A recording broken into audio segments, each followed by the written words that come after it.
cette nouvelle vidéo, nous allons voir l'exercice 5 de la série de l'ordre. Cet exercice concerne toujours les équations où apparaît la valeur absolue, mais cette fois-ci, nous allons faire une résolution géométrique.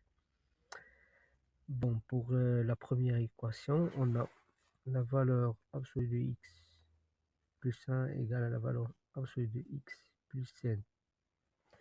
Nous pouvons faire ça analytiquement, c'est-à-dire faire appliquer la propriété la valeur absolue de x égale à la valeur absolue de y, alors x égale à y ou x égale à moins y. Mais ici, on nous demande de le faire géométriquement. Donc, il faut interpréter chaque expression ici. Donc, pour la première expression, x plus c1 est égal à la valeur absolue de x moins 1.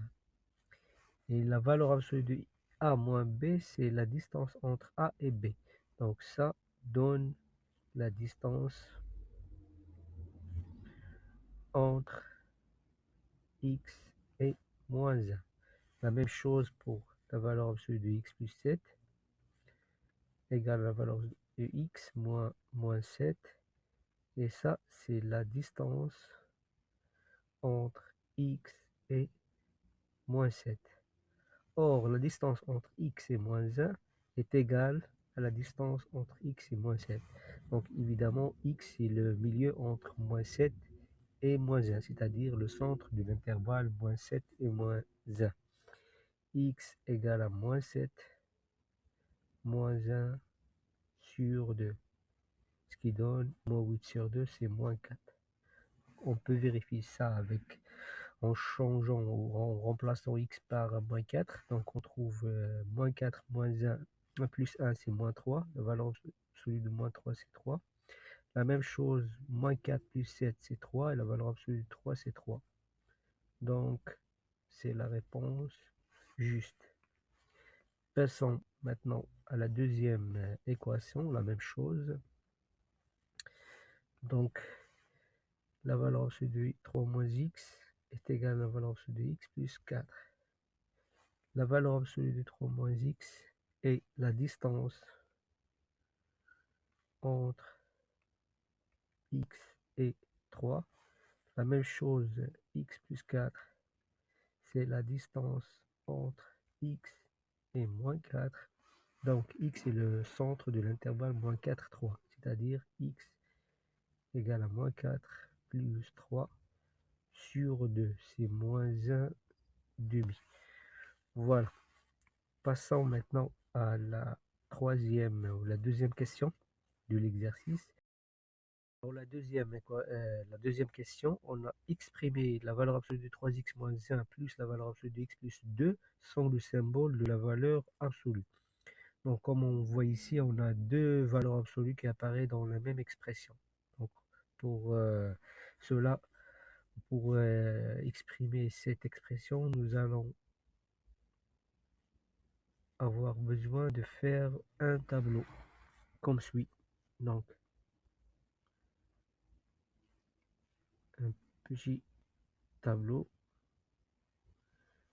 Premièrement, on va prendre x entre moins l'infini plus l'infini. 3x moins 1, après la valeur absolue de x plus 2, et après la somme. 3x moins 1 plus x plus 2. Voilà. Donc, nous allons exprimer la première valeur absolue.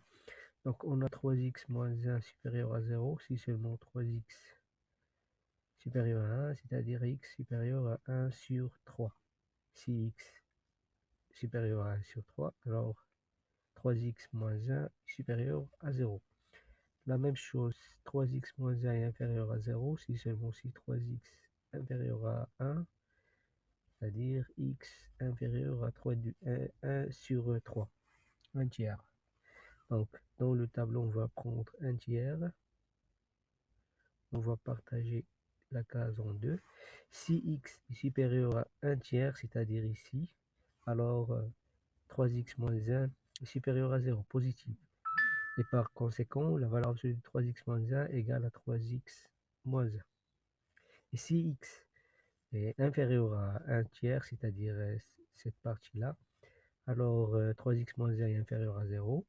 Par suite, la valeur absolue de 3x moins 1 est égale à 1 moins 3x. Donc la même chose, on va faire avec l'autre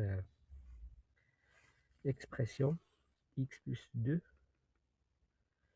X plus 2 supérieur à 0 si seulement x supérieur à moins 2.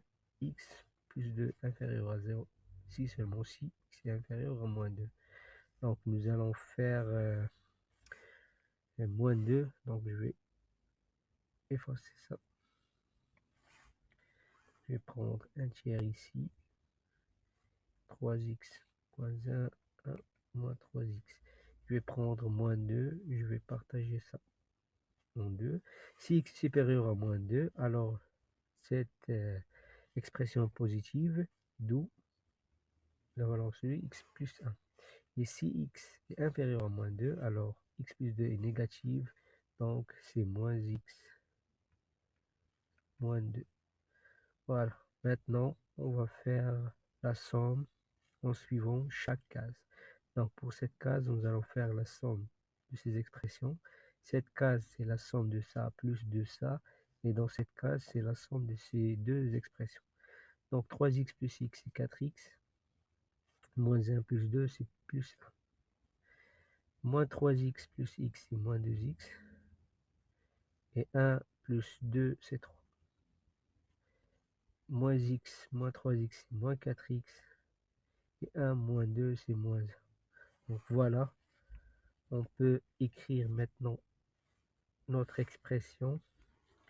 On va dire si x appartient à cet intervalle, moins l'infini, moins 2, alors la valeur absolue de 3x moins 1 plus 2 égale à moins 4x moins 1. Si x appartient à cet intervalle moins 2, 1 tiers, alors la valeur absolue de 3x moins 1 plus est égale à moins 2x plus 3. Et si x appartient au dernier intervalle, 1 tiers plus l'infini, alors notre valeur absolue est égale à 4x plus 1. Voilà.